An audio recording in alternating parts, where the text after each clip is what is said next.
BDC of the Kentucky Small Business Development Center. Right here in Louisville, we're all about hooking you up with free super secret business coaching and training services. It doesn't matter if you're just dipping your toes in or planning that for a big expansion. We've got the tools and the know-how to help you win. Scoop, cruise on over to loveismartbusiness.com or hit us up at 502-977-5800. Big thanks for tuning in to today's webinar. Feel free to drop your questions or chat it up with our speaker using the chat feature. Let's dive in.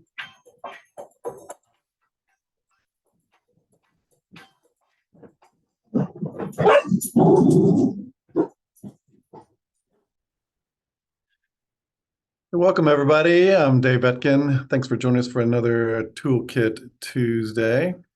Thanks for joining us.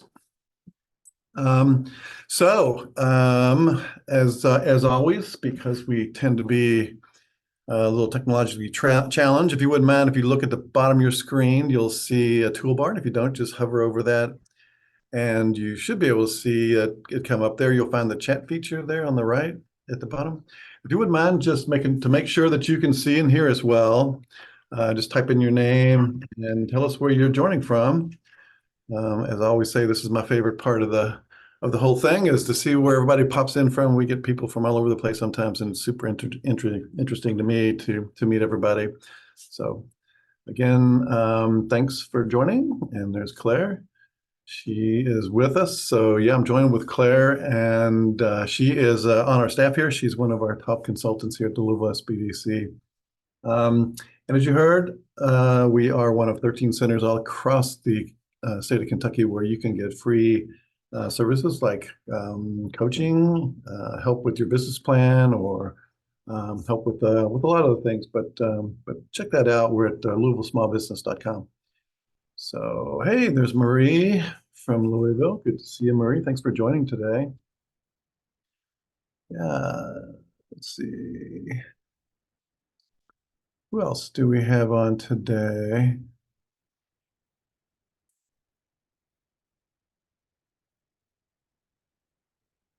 Okay, it must be just us and Marie today. Yeah. All right. Well, looks like everybody's kind of shy today. We have a great guest today. There's Fausto. Fausto, how are you? I was just talking about you yesterday. So good to hear from you. We need to catch up soon. Fausto is a great resource with the Community Ventures CDFS. So Fausto is a person to know. And yeah, he lives in Lexington. So, but anyway, a few months ago, we were really looking into some strategic planning for our center, and we came up with a lot of things. But this whole idea of leadership and time management and things like that were really on top of everybody's mind. I was really surprised by that. But we've really worked hard to make some progress in that. And in order to help us, I've invited my good friend Damien, who is an expert in this area, to come and share some of his expertise with us. Damien is a great resource also. So Damien, how are you today? I am doing rather well, thank you. Yeah, good to be here. Good to be with you guys. Great.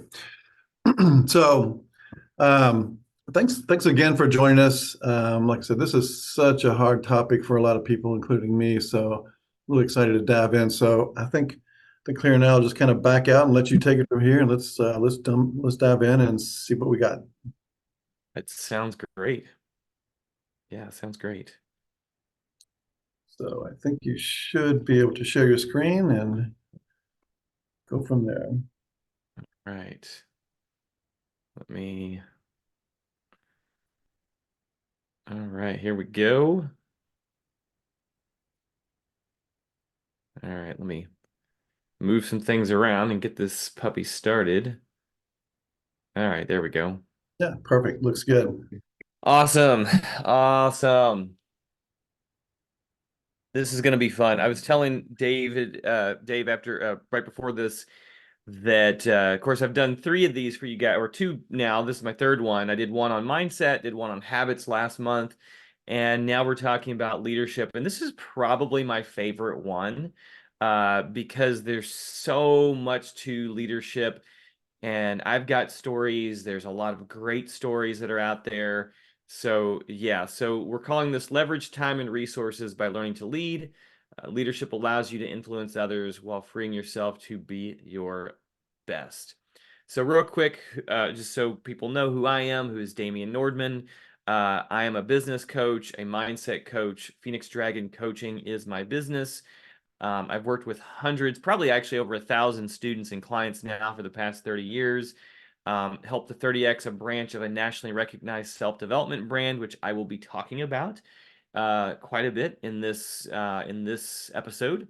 I help business owners and entrepreneurial-minded professionals to attract more clients, increase revenue, transform habits, leverage the power of leadership, and discover business strategies that work for you, specifically for you. I'm also an aspiring TV show creator and a self-proclaimed nerd for all things science fiction, fantasy, drama, role-playing games, all that fun stuff. All right, so I do have to give a shout out to John C. Maxwell. I'm just like last month, I drew heavily from James Clear and his book Atomic Habits. I am drawing very heavily from John C. Maxwell and his book, The 21 Irrefutable Laws of Leadership. This book absolutely changed my life, and I'm going to be talking a lot today about how it changed my life. I'm going to be describing several of the leadership laws and my own stories from that today, as well as a number of other things that that are going to be related to leadership today. So,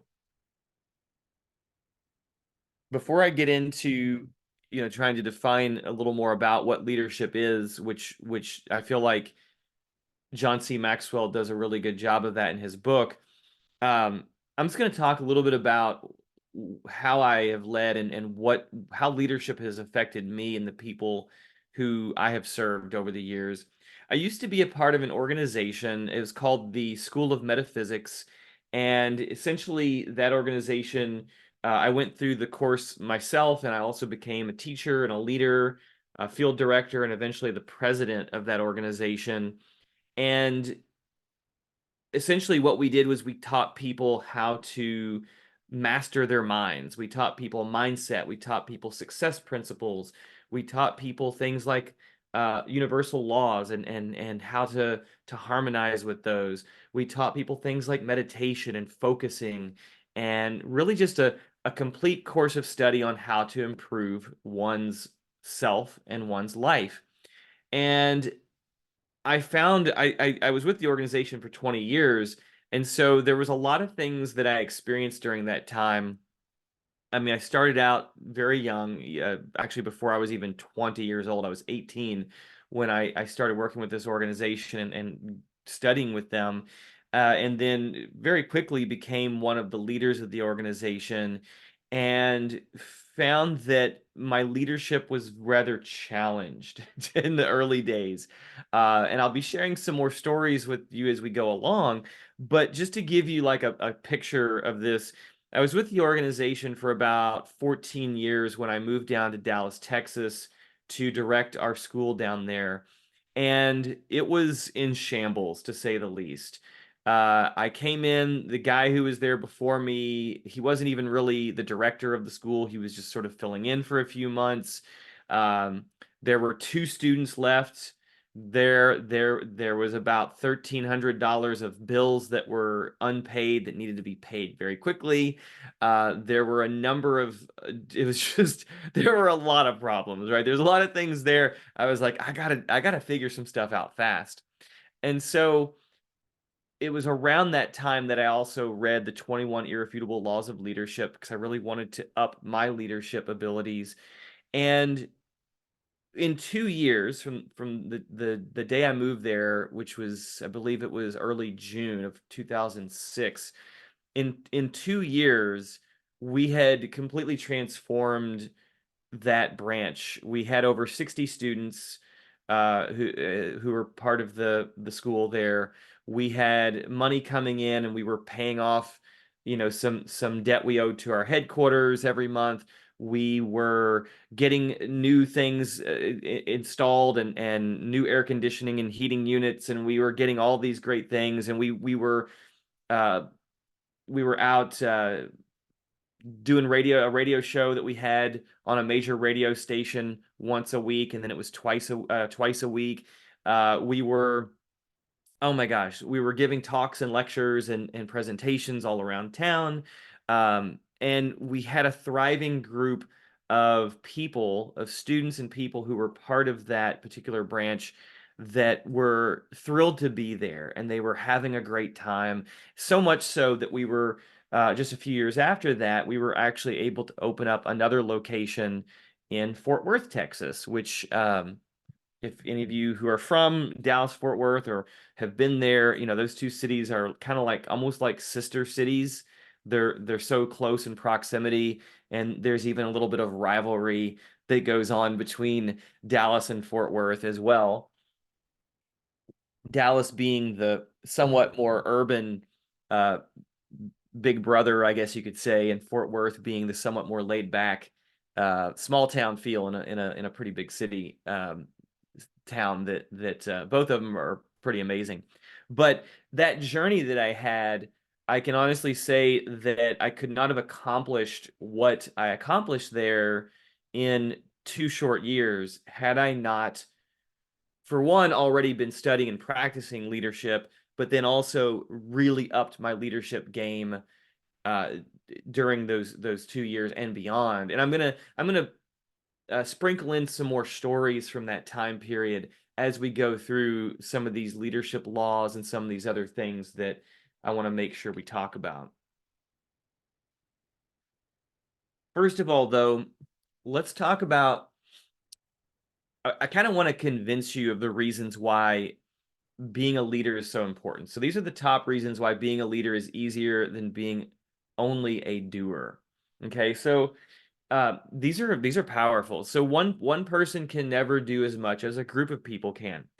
If you think about it, it sounds simple, but if you're a solopreneur, if you're a small business entrepreneur, and you're trying to do too many things as the leader, or by yourself, you just can't, right? Like if you're on your own, there's only so much you can do, versus, say, a group of 20 other people who can not just do 20 times what you can do, but really it's more like 20 times 20 times, right? It's exponential in how leadership and bringing more people into your team can help.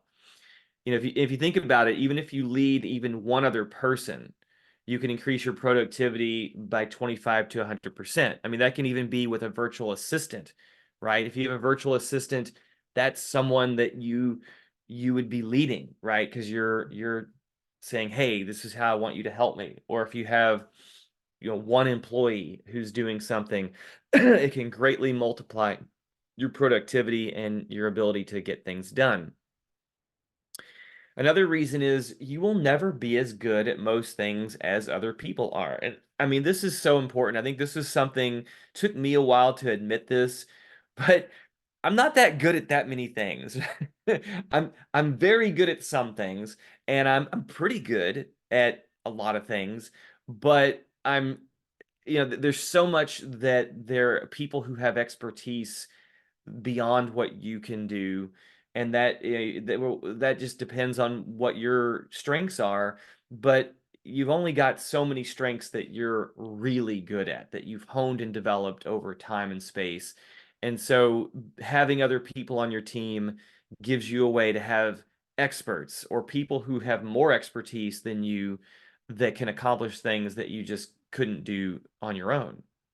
And then if you teach someone to do something you do at least 80% as effectively as you, then you're good to go, right? You can actually hand things off to people if you can have someone who can do something at least 80% as good as you, right? They don't have to be as good as you if it's something that you feel like you're really good at. But then, like I said, sometimes you'll find people who are way better than you. So that's another way to look at it. And when other people are doing the work you least like to do, well, then you can focus on your zone of genius. You can really dig in. Like, I am very good at coaching people. I'm very good at helping them to work through challenges, to shift their mindsets, to uh, be able to look at their strategies and plan for things. There's so much that I can do in terms of reaching people. I also I love to go out and network. I love to go out and talk to people and meet people and have good conversations with people. I'm not so good at technology. I'm not that great at it. So being able to focus on your zone of genius is so important when you are thinking about leadership. Also, when you're a leader, you'll have more time to focus on non-business things that matter to you. And I just jotted a few of them down here, like overall self-care, time with family and friends, focusing on your health, focusing on recreation, right? The more that you can lead other people, the more you have time because they're doing stuff while you're doing things that are important to you, and that can all balance out in a really great way.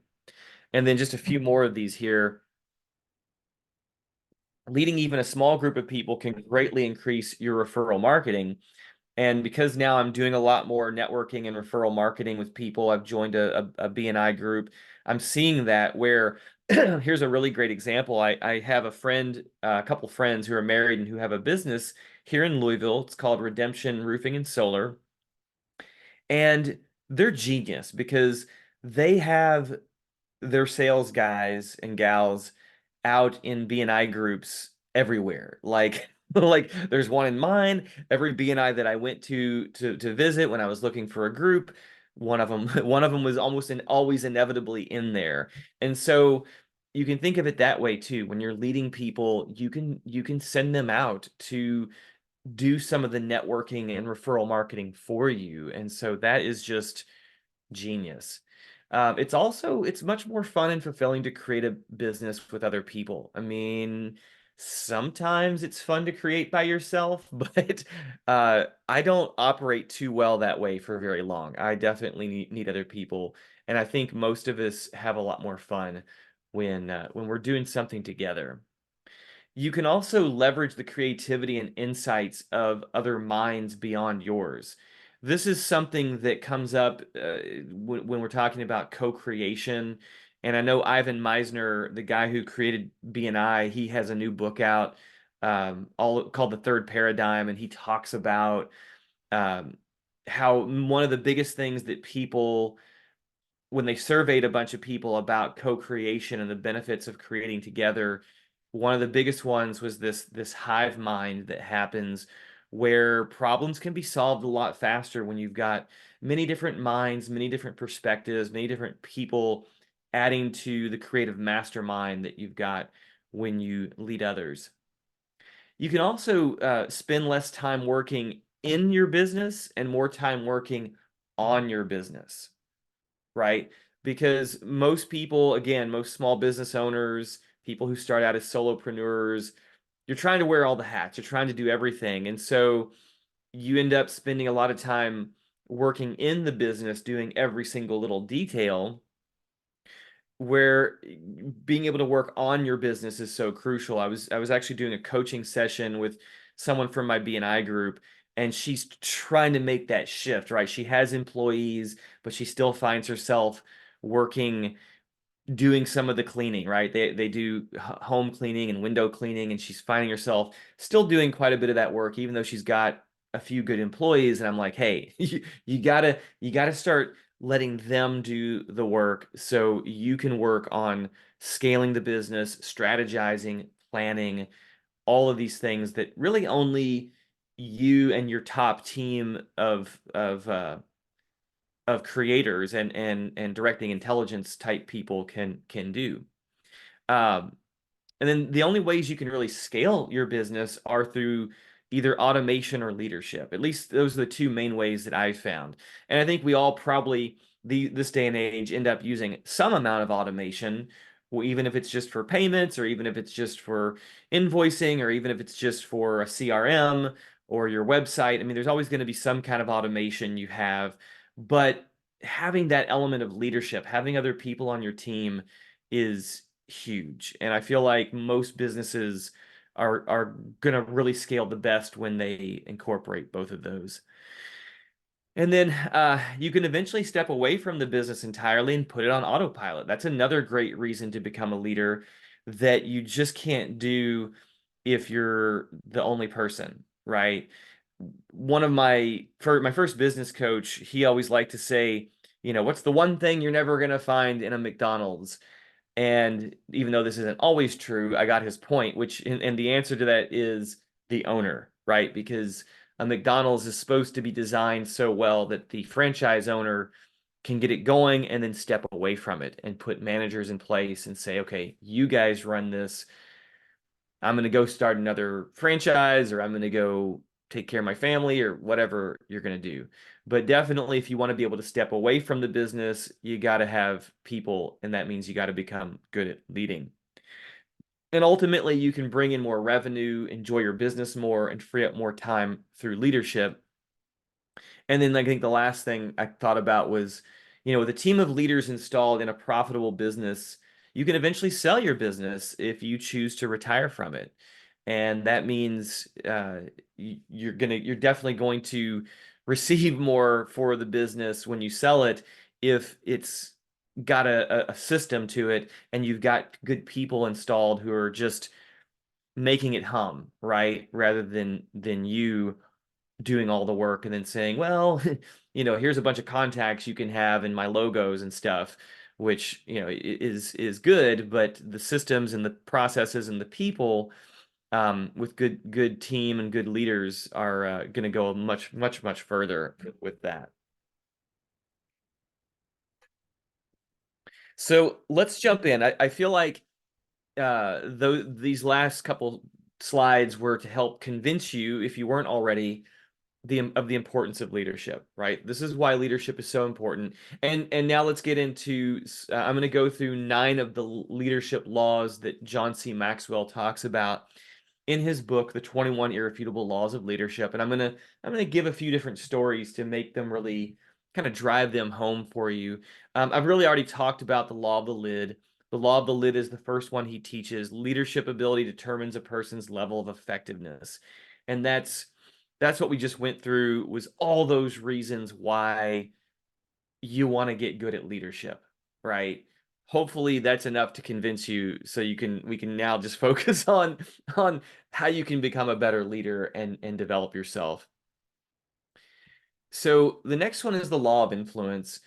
And I kind of picked the ones that I like the best and that I feel like are some of the more important ones from 21 Irrefutable Laws of Leadership, but I do recommend reading the entire book because all of them are really essential. I'm just going to be covering a few that I find inspiring and very helpful. So, law of influence is the true measure of leadership is influence, nothing more, nothing less. Well, we're not really talking about social media influencer, but you could say that there's some distinct overlap here. When we're talking about influence, you could almost replace that word with impact, because with influence as a leader, you are wanting to help people do things that are going to help you, that are going to help your organization, your business, or really any group that you're a part of. You can even think of yourself as the leader of your family, or one of the two leaders. If you have a spouse or a partner, then you all are the leaders, and your leadership has influence. You can see leadership in organizations like social clubs or churches or temples, or other groups you might be part of, or your extended family, right? Are you a leader in that way? So being an influence, being a person who can influence others, is really what the law of influence is about. And John C. Maxwell, he talks about this. I feel like this was so perfect for me because we were both in organizations that were largely run by volunteers, right? He was a pastor for many years in 3 or 4 different churches, and when you're a pastor, you can't you can't pull rank like in the military. You can't, or throw someone in the brig. You can't cut someone's pay or fire them when you have when you're a boss, right? In a corporation or some large business. But so you have to have influence when you're working with people who are volunteers. Now, the organization that I was with, the School of Metaphysics, we were mostly run by volunteers as well. And it was always an interesting thing in the early days of my time there, my leadership. And it's like, man, why am I having such a hard time getting people to do certain things? And so much of it comes from these different laws of leadership, but recognizing that it is all about influencing people. And so I suggest the same thing that John Maxwell recommends, which is go lead a group of volunteers, even if it's for a day or a short period of time, to see how good of a leader you really are, right? Because if you can inspire people to follow you in situations where you don't have any other kind of clout, then you can start to really learn where you're strong as a leader and where you're got some areas that you could shore up as a leader as well.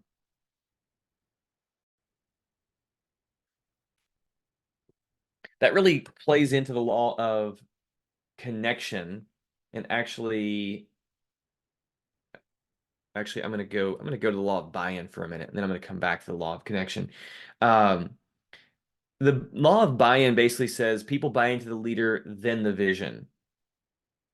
And this is very much along the same lines of what I was talking about, where I used to think, man, anybody who's come into this organization, anybody who's become one of my students in this organization, well, they should follow what I say, right? Because I'm the leader. I would often be in a position as a teacher, as a director of a school branch, and that wasn't always the case because I hadn't gotten people to buy into me first. You have to get people to buy into you as the leader. And this, you can see this everywhere, right? This is why in our politics, right? I don't want to get way into politics today. None of us really probably do, but you can always see it. No matter what your political affiliation is, you can see that the politicians who get people to buy into them as the leader have influence and can get people to do things. And this is true of businesses. This is true of churches and spiritual groups. This is true of anywhere. I mean, even in a traditional classroom setting, right? Our K through 12 or our college education.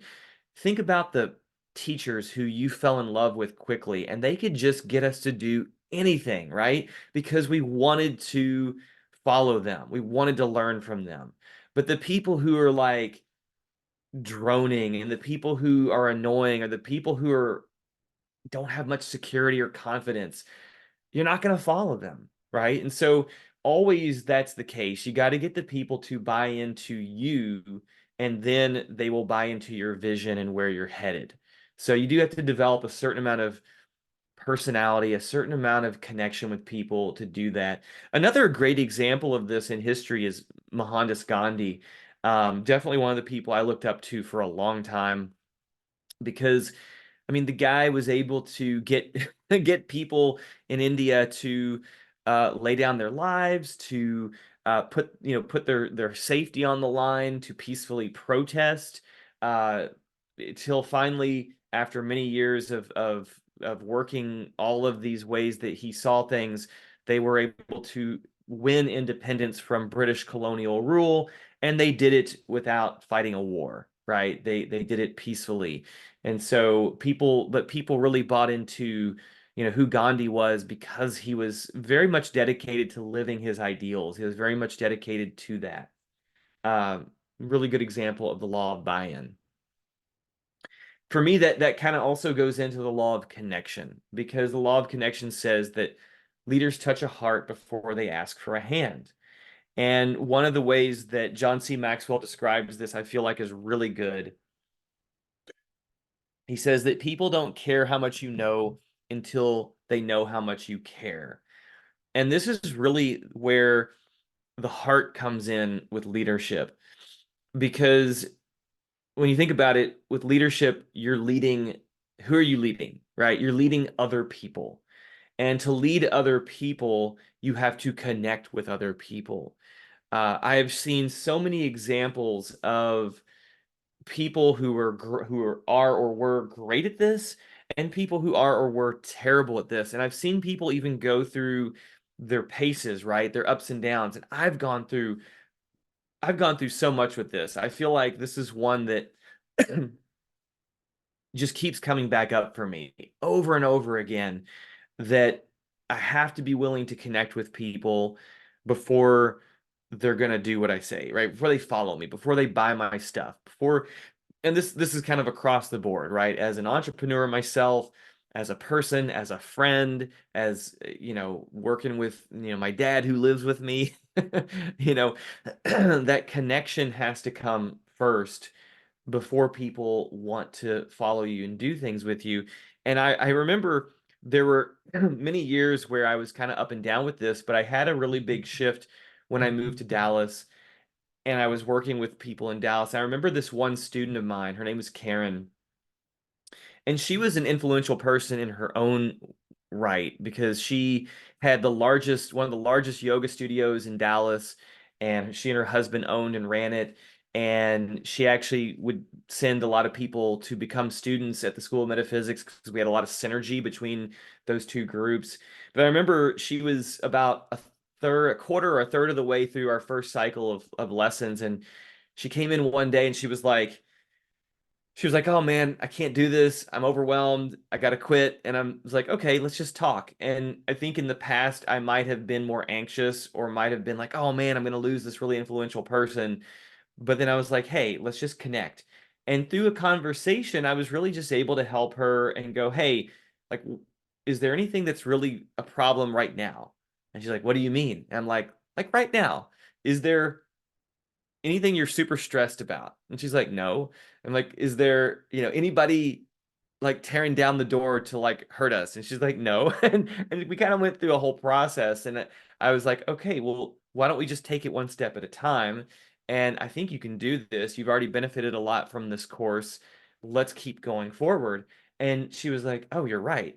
And so from there, it was just pretty easy for her to continue forward. And she was amazing. She learned so much from me and from the course of study. And she also contributed a lot to the organization we had there.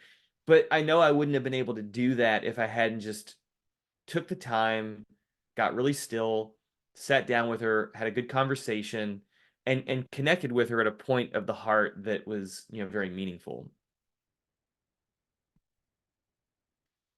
So that leads us to the law of magnetism.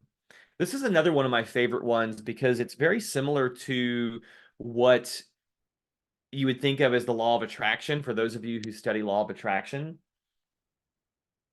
But John C. Maxwell has his own sort of interesting way of describing this. And he says, "Who you are is who you attract."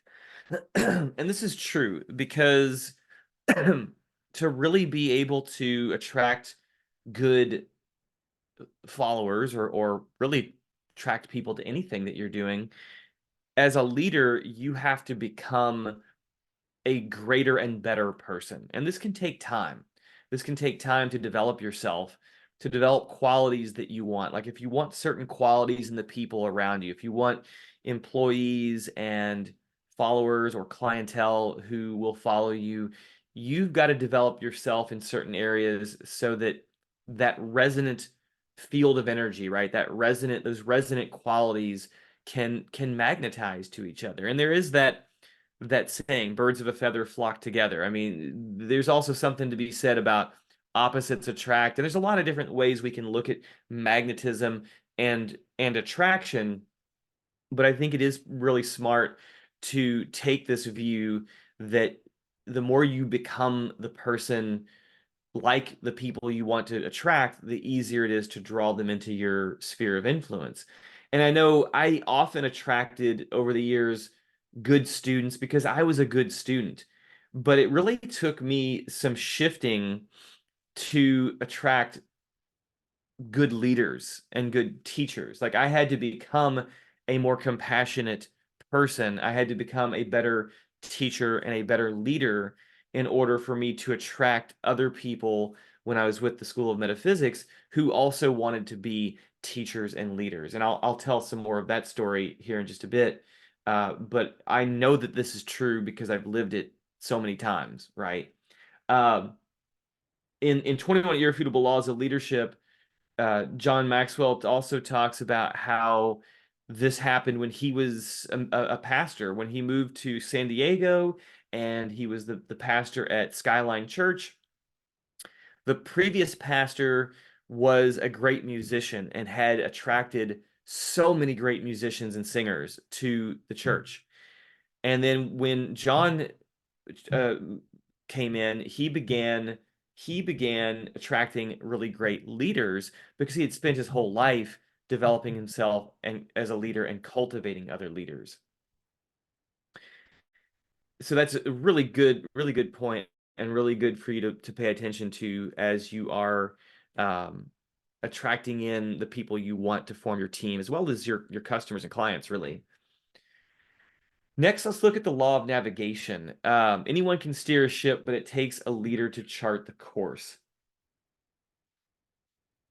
And there's a great story in the 21 Irrefutable Laws of Leadership about, I love this story because just anytime you have such an exaggerated example of something, I think is really fun to learn about.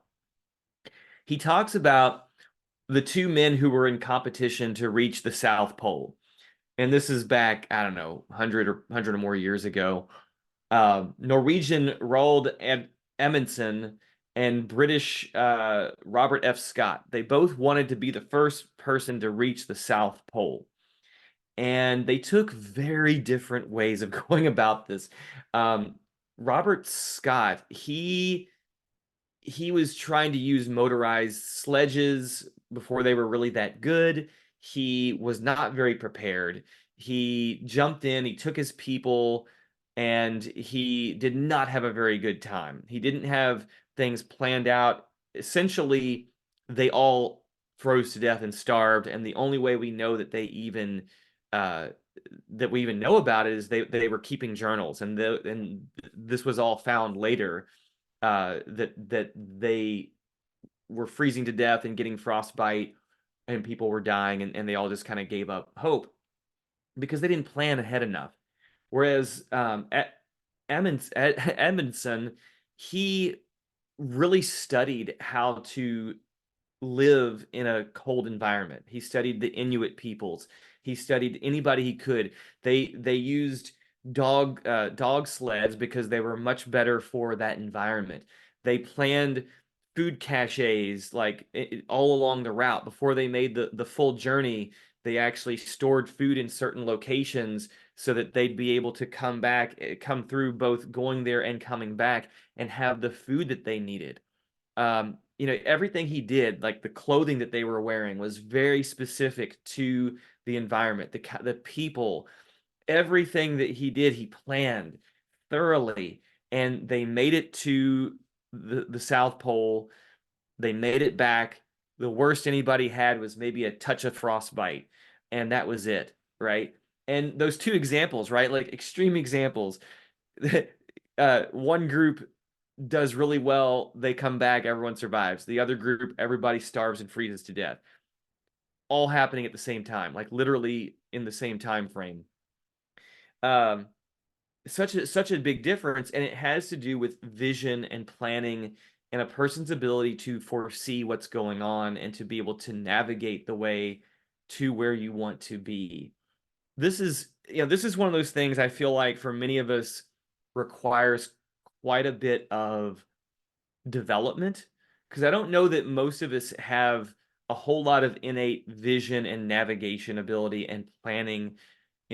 Sometimes we might have the big picture, but we lack the details to be able to get there. Some people are very detail oriented, but they're not able to see the big picture. So being able to really combine all of that together to chart a course for your business, I think that's huge. And of course, you also have to course correct, because you can chart the course and have it be very clear today. Like maybe let's say, we're about done with Q1 of 2024, your plans may have already changed a little bit since the beginning of 2024, right? And they might change in a few more months, not completely, but you may have to course correct as you go. I know for me, this came up really clearly in that within the organization I was a part of, not very many people did this. Not very many people charted a course. And I just remember at one point, like when I moved down to Dallas, Texas, I was like, all right, I want to have a whole functioning School of Metaphysics branch. And what does that look like? And I did a mind map of all the different areas where we needed leadership, all the different areas that we needed focus and attention, all the different positions or laboratory positions, as we called them, that people would have to fill. All these things. I did my absolute best to flesh that out, to form a vision, and as much as I could formulate, well, what are the steps we need to get there, whether that's going out and giving talks in the community, because we did a lot of free talks, whether that's getting on local media. This is largely before social media, by the way. And I was very good at getting local radio, television, newspapers, all this kind of stuff. Sending out emails. What are the different things we need to do to make this happen? And because of that, I was really the only person in 20 years that I knew who had that much success, because I was willing to take all the experiences I had and chart a course for my people where we could actually achieve something and accomplish something that most others had a bit of a challenge with. All right, law of empowerment. This one is fun because it says that only secure leaders give power to others. Man, and I can't see the chat, but I would love for anybody to drop in the comments if you've ever struggled with this one or know people who struggle with this one, because oftentimes we as business owners, anybody who's in a leadership position, it can get so easy to want to control things, right? To micromanage, to have control of things. But to give that power to someone else, that goes a long way. I think a lot of times we think as leaders that we're supposed to do all the things, and especially as a business owner where you might not have a clearly defined role. It's like, well, for now, I got to do everything, right? But then as you grow your business, it is so important to get to where you can give some of that power away. I remember when I was not too long after I'd moved down to Dallas, Texas, one of my friends moved back to the Dallas branch to help out as a teacher, and very quickly I realized that I needed to empower him to do some things that I wasn't that good at. He was very good at organizing actual spaces, making them look beautiful, cleaning things out, finding things that we needed, right? He was good at getting students together for projects to improve our building, whether it was pulling up the carpet and resurfacing and sealing the beautiful hardwood floors we had, or painting the walls, or moving the furniture and various things around in a new way that it felt good. Or even one time he recruited a bunch of people and we painted the outside of the building from this really disgusting battleship gray that was our brick building to a very beautiful kind of natural tan look with white trim that fit really well in the Dallas heat, looked good, felt good, all these things. But when I empowered him to do things that I wasn't that good at, it allowed both of us to really flourish in the areas of our strengths, and it formed a very attractive environment for people to be in. All right, we got two more here. Law of the inner circle. This one maybe is a little more advanced, but it is so important for a leader to learn. A leader's potential is determined by those closest to him or her. This is so important because you got to have a good inner circle of people to work with, especially the larger your business becomes. Excuse me. the more people you're working with, the more you've got to have your inner circle of crack commando leaders, your elite team of leaders. This was so, I love this. And I mentioned Chris, who was like my first like truly good person in my inner circle. And then from that, we had some other students who we drew in, Heather and Darcy and Tita and Andy, and we formed this great inner circle that was able to then expand out. People became teachers, people took on positions of leadership themselves, and they really were able to help make everything flow so smoothly, right? And this is where things become like, oh man, this is so much fun, because now you've got other people who you can rely on, who are reporting to you, who you're creating with, you're co-creating with. And what was really cool was that even when one of those leaders kind of completed what they wanted to learn through our organization and move on, it seemed like we had more and more people who were always coming up for like 6 or 7 years, who were willing to move into that inner circle and become a new part of the leadership team. And that is truly where you know when you've built and crafted an inner circle that is to your liking and to the needs of your business, you know you've reached a certain milestone, and you always want to be able to keep cultivating that and growing that, and knowing who needs to be there, who needs to be part of that inner circle, and in some cases who doesn't need to be there, whether that's a position or a person. Sometimes you do have to let people go, but most importantly, just knowing what you want that inner circle to be like for maximum benefit for you and your business.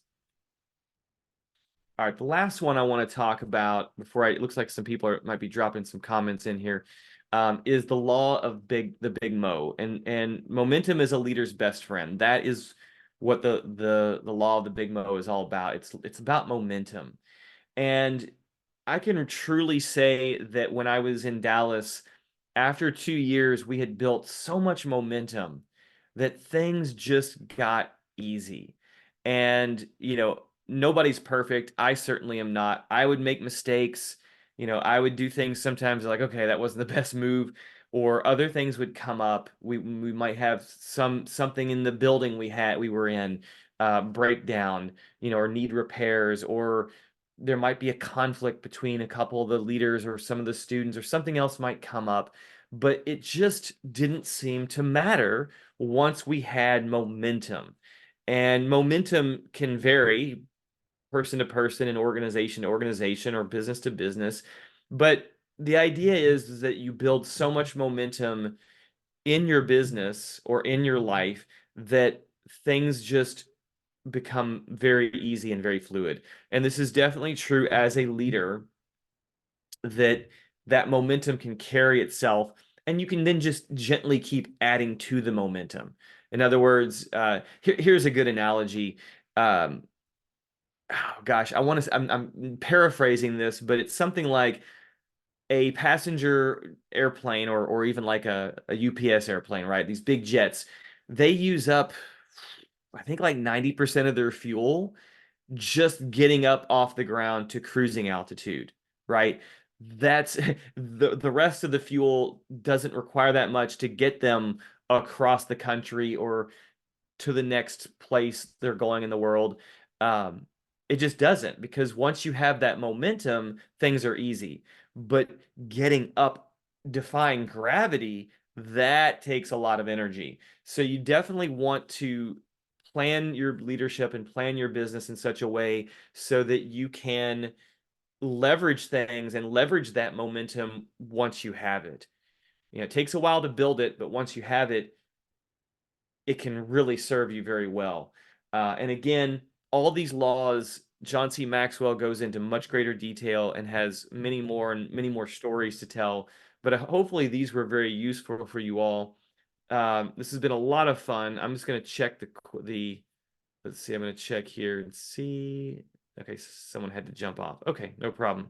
All right, I am going to stop screen share, and if anybody has questions, or if Dave has anything, totally up for some conversation at this point. There we go. That was fantastic, actually. You know, I just want to comment that the one thing that you said that really just blew me away and I had never thought about it is when you said about being a true leader is if people will follow you when you really have no clout. Hmm.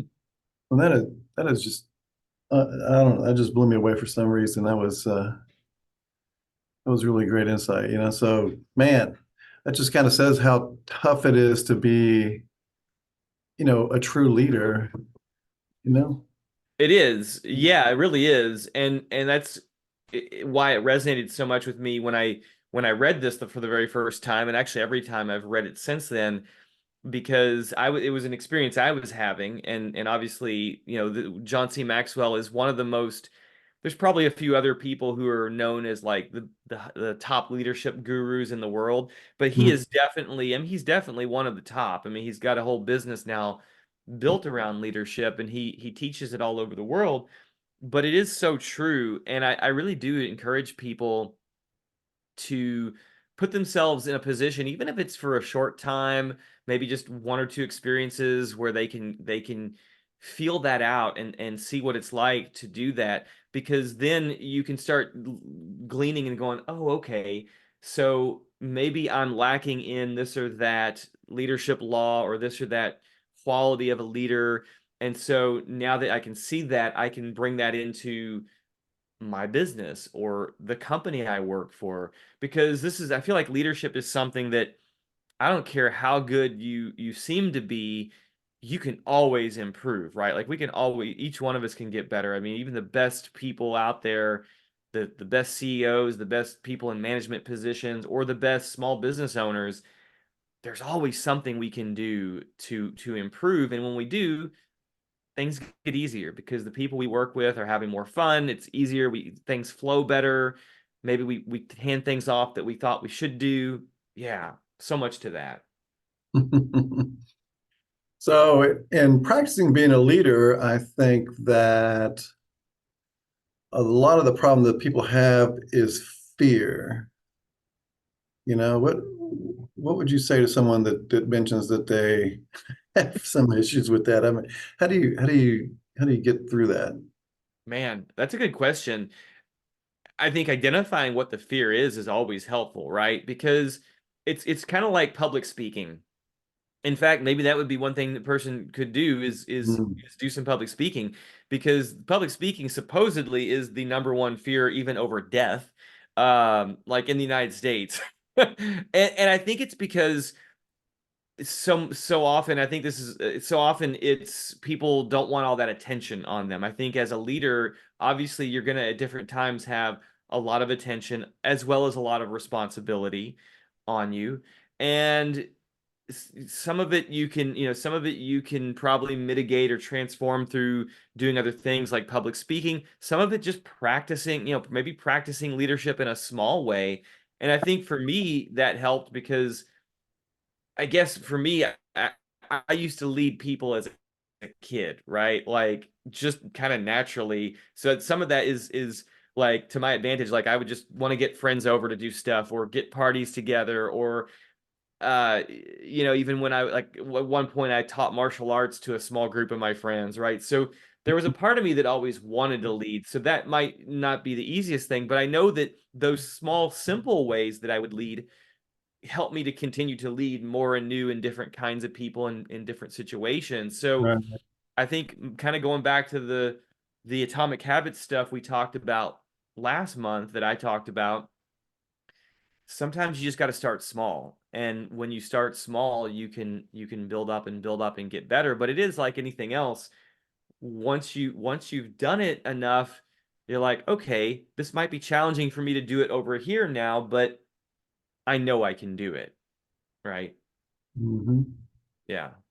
Marie says, that was a lot of good info. Thank you very much. And she asked, do you provide one-on-one coaching for janitorial businesses? I do one-on-one coaching with almost anybody who we feel like we got a good fit. So I'd be happy to chat with you a little bit and do do a one-to-one connect call myself, that's Yeah. certainly something I would be up for. Damien, would you put your email in the chat or a phone number or your best contact method? Yeah. Yeah, absolutely.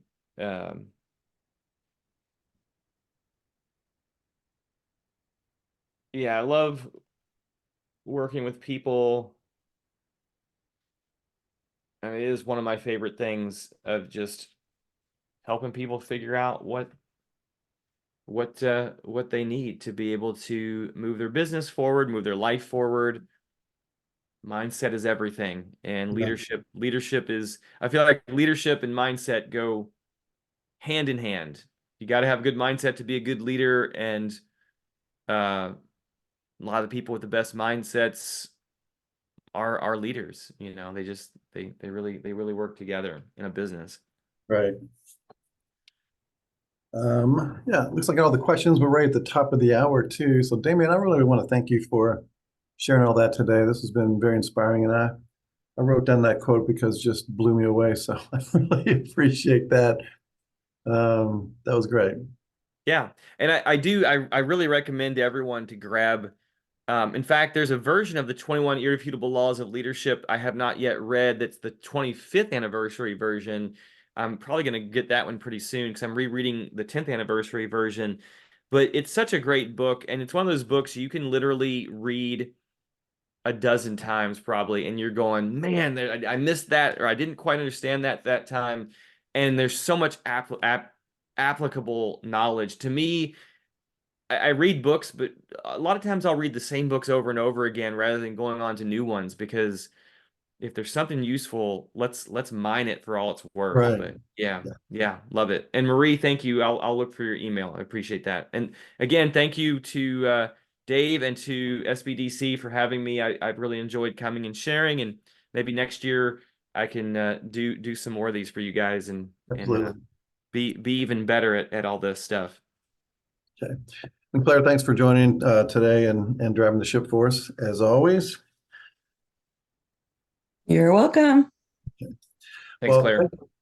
Thanks everybody for joining us for another Toolkit Tuesday. We'll be back next week with a very special guest and hope to see you there. So have a good Tuesday. Thanks for joining us today. Bye, friends. Thanks, guys.